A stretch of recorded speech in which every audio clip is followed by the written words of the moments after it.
नमस्कार सर्वांना, Rupali delicious kitchen मध्ये आपलं स्वागत आहे। आज आपण मस्त असा 15 ते 20 मिनिटांमध्ये बनणारा कुरकुरीत रवा डोसा बघणार आहोत। अगदी करायला सोपा आहे। सकाळच्या घाई गडबडीत नाश्त्याला काही करायचं सुचलं नाही तर पटकन हा रवा डोसा आपण करू शकतो किंवा मुलांच्या छोट्या भुकेसाठीही करू शकतो। अगदी झटपट होतो आणि खायला तर एक सांगू का, एकदम असा छान कुरकुरीत तयार होतो। तुम्ही मुलांना स्नॅक्स मध्ये पण डब्याला देऊ शकता, छान होतो। फक्त डब्यामध्ये थोडासा स्वागी होऊ शकतो, बाकी खायला तसाच छान लागतो। तर एकदम असा कमी साहित्यामध्ये होतो, त्यामुळे व्हिडिओ स्किप न करता संपूर्ण बघा आणि व्हिडिओ जास्तीत जास्त माझा शेअर करा, म्हणजे साध्या सोप्या पद्धतीच्या ज्या रेसिपी आहेत त्या सर्वांपर्यंत पोहोचतील। चॅनलवर कोणी नवीन असाल तर चॅनलला जरूर सबस्क्राइब करा आणि सबस्क्राइबच्या शेजारी जे बेल आयकॉनचं बटन असतं ते प्रेस करा, म्हणजे व्हिडिओ पोस्ट केला की तुम्हाला लगेच नोटिफिकेशन येतील। तर मग चला आता साहित्य बघूया आणि रेसिपीला सुरुवात करूया।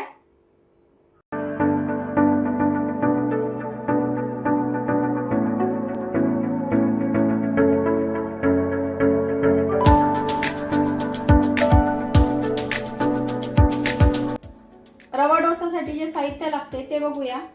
इथं ह्या वाटीचं प्रमाण घेतलंय, अर्धी वाटी तांदळाचं पीठ किंवा गव्हाचं पीठ घ्यायचंय किंवा मैदा, तिन्हीपैकी कुठलंही घेतलं तरी चालेल। तर ह्या वाटीच्या प्रमाणामध्ये आपण 2 वाट्या इथं रवा घेतलाय।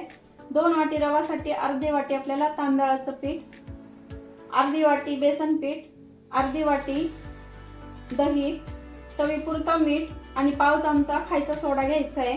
तर एवढं साहित्य लागतं, खूप जास्त असं काही साहित्य लागत नाही। अगदी झटपट बनणारा हा डोसा असतो, रवा डोसा, त्यामुळे तुम्ही इन्स्टंट बनवू शकता। सर्वात आधी आपल्याला मिक्सरच्या भांड्यामध्ये रवा टाकून घ्यायचा आहे। हा तांदळाचं पीठ, चवीपुरतं मीठ, बेसन पीठ, दही आणि 1 वाटी भरून आपल्याला पाणी टाकायचं आहे, मोठी वाटी ती, ज्याने आपण रवा मोजून घेतलाय। आता हे मिक्सरला आपल्याला फिरवून घ्यायचं आहे। छान असं बॅटर तयार झालंय, स्मूथ असं। तर आपल्याला हे 15 ते 20 मिनिटांसाठी झाकून ठेवायचं आहे। सोडा तसंच ठेवलाय, सोडा नंतर टाकायचं आहे आपल्याला। आता तोपर्यंत आपण यासोबत खाण्यासाठी खोबऱ्याची चटणी करणार आहे। तर इथं छान आपण पुदिन्याची चटणी करणार आहे, खोबरं आणि पुदिन्याची। तर पुदिना घेतलाय भरपूर असा, खोबरं घेतलंय ओलं खोबरं किंवा मी इथं सुकं खोबरं घेतलंय, तुम्ही इथं ओलं पण घेऊ शकता। 3 चमचे डाळवं घेतलंय, फुटाण्याची डाळ असते ती, चवीपुरतं मीठ, अर्धा चतकोर असं लिंबू घेतलंय। तुम्हाला जास्त आंबट असेल तर तुम्ही अर्धा पण घेऊ शकता। 4 ते 5 हिरव्या मिरच्या, अर्धा इंच आलं फोडणीसाठी आपल्याला इथं, कढीपत्ता लागणार आहे आणि मोहरी आणि जिरं पण लागणार आहे आपल्याला इथं फोडणीसाठी। तर आपण आता छान अशी चटणी वाटून घेऊया। तर डाळवं टाकून घेऊया, खोबरं, हिरवी मिरची, आलं, पुदिन्याची भरपूर अशी पानं, भरपूर अशी कोथिंबीर, कढीपत्त्याची थोडीशी पानं टाकते, चतकोर असं लिंबू, चवीपुरतं मीठ। आपल्याला ते एकदम असं बारीक वाटून घ्यायचं आहे। तर थोडंसं पाणी टाकून चटणी इथं छान अशी वाटून घेतली आहे मी, हे बघा अशी छान अशी एकदम अशी बारीक। आता आपण तडका देऊन घेऊया चटणीला। तर इथं तेल गरम करून घेतलंय, पाव चमचा मोहरी, छान अशी चुरचुरीत फोडणी द्यायची आपल्याला, पाव चमचा जिरं, कढीपत्त्याची पानं आणि थोड्याशा सुक्या मिरच्या घेतल्या आहे, नाही घेतल्या तरी चालतील किंवा घेतल्या तरी चालतील। तर आता आपल्याला ही चुरचुरीत अशी फोडणी या चटणीवर ओतून घ्यायची आहे। तर चटणी आपली छान दिसते आणि सुगंध पण खूप छान येतोय। आपण आता डोसा करून घेऊया। तर हे बघा बॅटर आपलं थोडंसं अजून घट्टसर झालंय, तर थोडंसं पाणी टाकायचंय आपल्याला। त्याआधी आपण इथं त्यामध्ये सोडा टाकून घेऊया आणि थोडंसं पाणी टाकायचंय, म्हणजे सोडा पण फर्मेंट होईल आणि बॅटर पण छान पातळ होईल आपल्याला पाहिजे तसं। आता छान मिक्स करून घ्यायचं, थोडंसं 2 मिनिटांसाठी आपल्याला असं फिटून घ्यायचंय। आता पीठ आपलं छान असं हलकं झालंय सोड्यामुळं। आता आपण लगेच डोसे करायला घेऊया।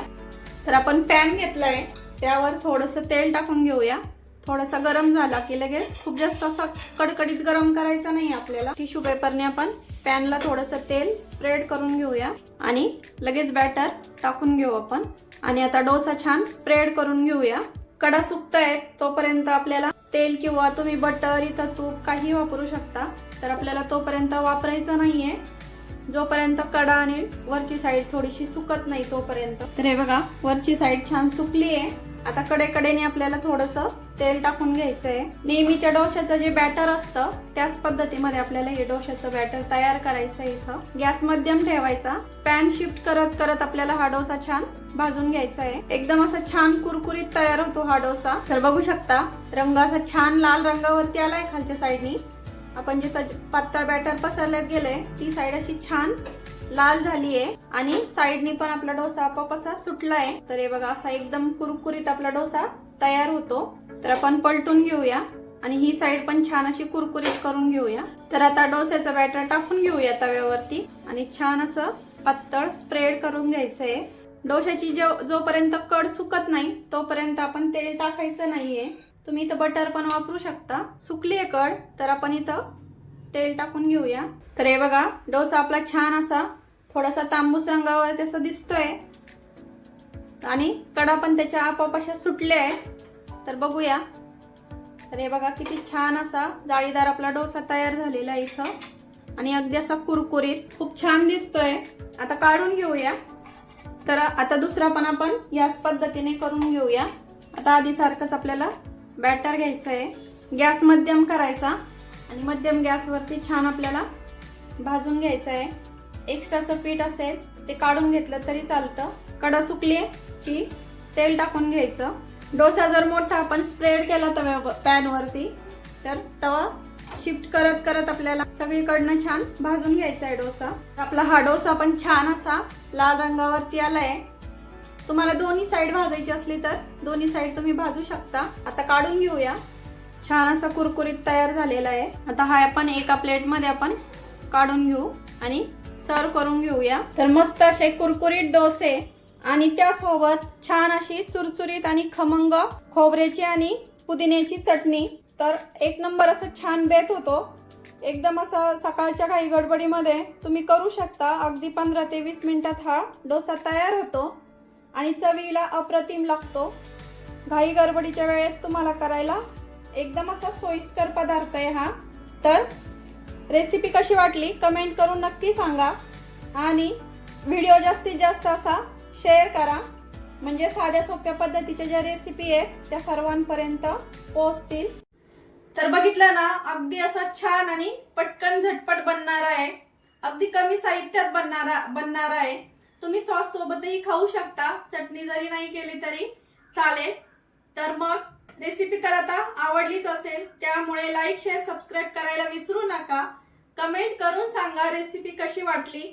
जास्तीत जास्त व्हिडिओ शेअर करा आणि रेसिपी नक्की ट्राय करा कारण घरचं जेवण हे खरंच स्वादिष्ट असतं। अशाच नवीन छान छान रेसिपी सोबत पुन्हा भेटूया। तोपर्यंत धन्यवाद।